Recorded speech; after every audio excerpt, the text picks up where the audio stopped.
Assalamualaikum warahmatullahi wabarakatuh. Nama saya Muhammad Miftahul Khairi. Di sini saya akan mempresentasikan hasil resume makalah saya dari pertemuan-pertemuan sebelumnya. Baik, langsung saja saya mulai membacakan materinya. Yang pertama itu ada kewirausahaan.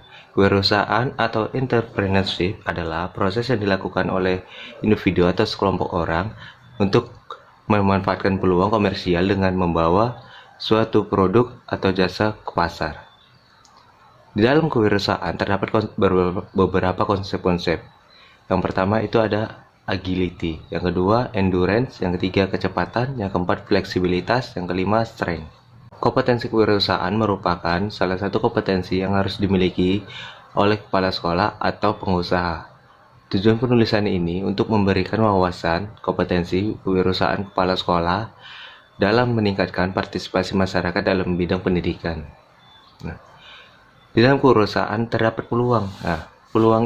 Peluang merupakan kesempatan yang dimiliki oleh seseorang pengusaha untuk mencapai tujuan usahanya, yaitu imbal hasil. Dengan cara melakukan usaha yang memanfaatkan berbagai sumber daya yang dimilikinya. Merintis usaha baru dan menganalisis model pengembangannya. Sebagaimana kita tahu, untuk menjadi seorang pengusaha yang sukses tidak hanya mempunyai keterampilan di bidang usaha tertentu, akan tetapi juga mempunyai kemauan dan kemampuan jiwa kewirausahaan. Sebelum membangun usaha, kita harus memperhatikan beberapa hal penting di dalam membangun usaha. Yang pertama itu adalah memperhatikan jenis produk yang dibutuhkan dalam pasar. Yang kedua, konsumen terhadap produk yang diinginkan. Yang ketiga, daya beli konsumen dalam pasar. Yang keempat, usaha jenis dalam pasar tersebut. Organisasi dan manajemen dalam mencapai tujuan yang berorientasi laba. Organisasi merupakan suatu sistem yang terdiri dari pola aktivitas kerjasama yang dilakukan secara teratur dan berulang-ulang oleh sekelompok orang untuk mencapai suatu tujuan. Di dalam organisasi laba terdapat beberapa ciri-ciri khusus. Yang pertama itu tidak bermotif mencari keuntungan. Yang kedua, adanya pertimbangan khusus dalam pembebanan pajak. Yang ketiga, ada kecenderungan berorientasi semata-mata pada pelayanan. Yang keempat, banyak menghadapi kendala yang besar pada tujuan dan strategi. Yang kelima, kurang banyak menggantungkan diri pada klien. Yang keenam, dominasi profesional. Dan yang ketujuh, pengaruh politik biasanya memainkan peranan yang sangat penting. Konsep dasar sistem pengendalian manajemen dan batas-batas pengendalian manajemen. Sistem pengendalian manajemen diperlukan untuk mengendalikan bagaimana strategi dalam perusahaan berlangsung sesuai dengan rencana dan tujuannya.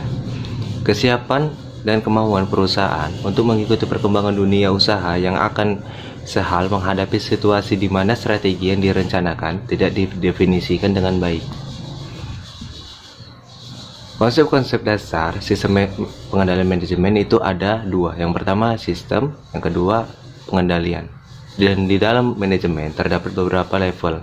Yang pertama itu ada level manajemen atas, yang kedua manajemen tengah, dan yang ketiga manajemen level bawah.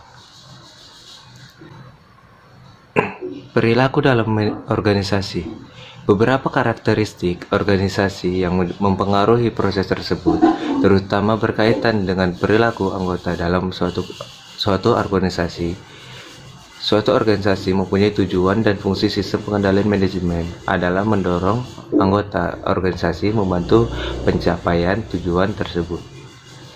Selanjutnya itu ada pusat biaya dan pusat pendapatan.